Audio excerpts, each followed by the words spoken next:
नीरू के ससुराल वाले बहुत ही अमीर थे। उनके पास किसी चीज की कोई कमी नहीं थी। जहाँ एक तरफ नीरू एक छोटे घर की सीधी साधी लड़की थी, वहीं उसके ससुराल वाले अपनी अमीरी का शो ऑफ करने वाले घमंडी लोग थे। नीरू नई नई शादी करके अपने पति ध्रुव के साथ अपने ससुराल पहुंचती है, जहां गृह प्रवेश के टाइम नीरू की सास संगीता की नजर नीरू के गले में पड़ी सिल्वर चैन पर जाती है, जिसे देखकर वो हंसती हुई कहती है, बहू ये क्या, तेरे गले में सिल्वर की चैन? अगर तेरी माँ के पास इतने भी पैसे नहीं थे कि वो तुझे शादी में एक सोने का हार या कोई चैन बनवा के दे सके तो पहले ही बता देती, हम खुद बनवा के भेज देते। अब इतने बड़े घर की बहू का गृह प्रवेश सोने के हार की जगह सिल्वर की चैन पहनकर होगा तो लोग क्या सोचेंगे? माँ जी ऐसी बात नहीं है, वो मैंने ही माँ से कहा था कि मैं ये सिल्वर की चैन नहीं उतारूंगी, और हार इसलिए नहीं पहना क्योंकि मुझे गोल्ड सूट नहीं करता, इचिंग होने लगती है। रहने दे बहू, हमें सब अच्छी तरह से पता है कि तुम लोगों के पास क्या है क्या नहीं और तुम लोग क्या दे सकते हो।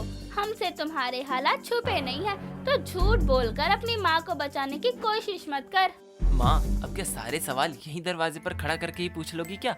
जल्दी से गृह प्रवेश की रस्म पूरी करिए और मुझे अंदर आने दीजिए, बहुत थक गया हूँ मैं। ध्रुव की बात सुनकर संगीता अपनी बहू के आगे कोई और ताना मारे बिना उसका गृह प्रवेश करवा देती है। ऐसे ही समय बीतता है, लेकिन संगीता अमीर होने के चलते अपनी बहू को उसकी गरीबी को लेकर ताना मारने का कोई मौका नहीं छोड़ती थी और हमेशा उसे उसकी सिल्वर चैन को लेकर सुनाती रहती। ऐसे ही एक रोज सरिता अपनी बहू नीरू के कमरे में आती है और उससे कहती है, बहू आज मेरी एक दोस्त के यहाँ उसकी बहू की गोद भराई की रस्म है और उसने हम दोनों को ही बुलाया है, इसलिए तू अच्छे से तैयार हो जा, हम थोड़ी देर में निकलेंगे। जी माँ जी। और हाँ, कृपया करके अपने गले की ये सिल्वर चैन उतार कर कोई सोने का भारी सेट डाल लेना, ताकि सबको ये पता चले कि तू कितने बड़े घर की बहू है। माँ जी लेकिन एक बात बताइए, क्या किसी के सामने अपने पैसों का घमंड दिखाना या शो ऑफ करना ठीक है? अच्छी बात है, भगवान ने हमें इस धन दौलत सब दिया है, लेकिन उसको लेकर अपने से गरीब लोगों का मजाक बनाना मुझे सही नहीं लगता। बहू तो ये सब नहीं समझेगी क्योंकि तो खुद ही एक छोटे घर से है ना, इसलिए ये सब बड़ी बड़ी सोसाइटी और अमीर लोगों से जुड़ी बातें हैं। लेकिन माँ जी, मुझे ऐसी सोसाइटी और अमीर लोगों से जुड़ने में कोई इंटरेस्ट नहीं है, इसलिए मैं सोच रही हूँ आप अकेले ही चली जाइए अपनी फ्रेंड के घर।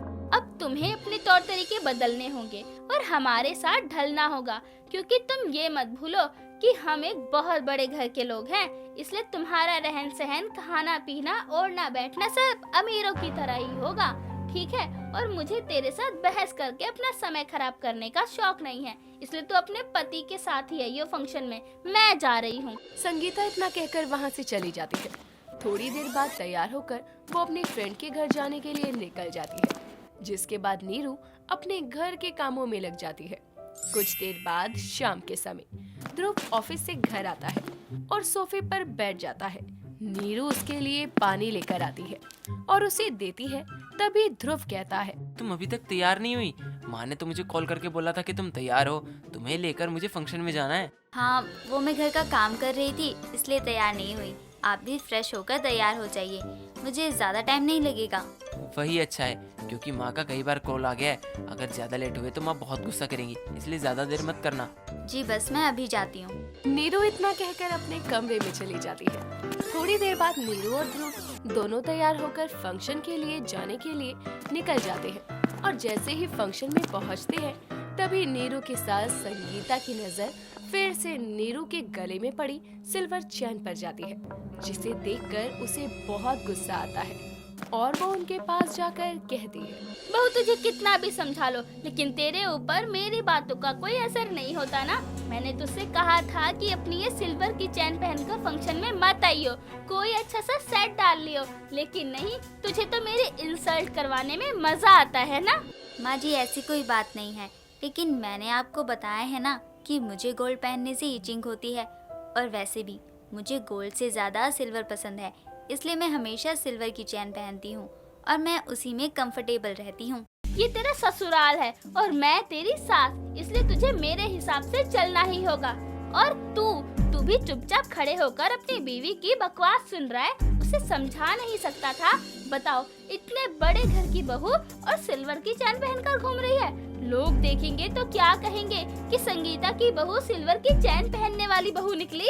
संगीता अपनी बहू को फंक्शन में सिल्वर की चैन पहनकर आने पर सुना रही थी। तभी उसकी दोस्त रूपाली वहाँ आती है और नीरू के गले में सिल्वर चैन को देखकर संगीता का मजाक उड़ाते हुए कहती है, संगीता, ये क्या है? तेरी बहू सिल्वर की चेन पहन कर आई है। मैं तो सोच रही थी तेरी बहू है, ऊपर से नीचे तक सोने से ढकी होगी, लेकिन यहाँ तो सोने का नाम और निशान नहीं है। इतनी गरीबी आ गई है तुझे कि अपनी बहू को सोने का हार भी नहीं पहना पाई। तूने अपने घर के फंक्शन में मेरी इंसल्ट कराने के लिए बुलाया है या फंक्शन में शामिल होने के लिए? नहीं नहीं, ऐसी कोई बात नहीं है। मैंने तो बस ऐसे ही मजाक किया था। कोई बात नहीं, बहू ना सही, सास ने तो पहने हुए है ना। अब जब इसने अपने बहू को गहने दिए ही नहीं होंगे तो पहनेगी क्या? आंटी जी, ऐसी बात नहीं है। मेरे पास बेहतर सारे सोने के गहने हैं, लेकिन मुझे सोने से प्रॉब्लम है, इसलिए मैंने सिल्वर की चैन डाल रखी है। यार, इन औरतों के बीच में मैं कहाँ फंस गया। अच्छा, अब अगर आप लोगों का ये सिल्वर और गोल्ड का मुकाबला खत्म हो गया हो तो क्या हम कुछ खा पी सकते हैं? हाँ हाँ बेटा, आओ ना। रूपाली इतना कहकर सभी लोगों को अंदर लेकर जाती है और सभी लोग फंक्शन को एंजॉय करते हैं। थोड़ी देर बाद फंक्शन खत्म होने पर संगीता अपने परिवार के साथ अपने घर आती है और सीधा अपने कमरे में जाकर अलमारी से एक सोने का सेट लेकर अपनी बहू के पास आती है और उसके गले से सिल्वर की चैन को उतारकर उसे सोने का हार पहनाते हुए कहती है, अगर तूने अपने गले से ये सोने का सेट उतारने की कोशिश करी तो मुझसे बुरा कोई नहीं होगा। ये मैं तुझे आखिरी बार समझा रही हूँ, इसके बाद समझाऊंगी नहीं। कोई किसी भी चीज को लेकर मेरी इंसल्ट करे, मुझे बर्दाश्त नहीं है। माँ जी, मेरा इरादा आपकी बात ना मानना या आपकी इंसल्ट करवाना नहीं था। सच में मुझे गोल्ड से प्रॉब्लम हो जाती है, जलन, रैशेस हो जाते हैं। मुझे कुछ नहीं सुनना, बस मुझे जो बोलना था मैंने बोल दिया। संगीता इतना कहकर वहाँ से चली जाती है।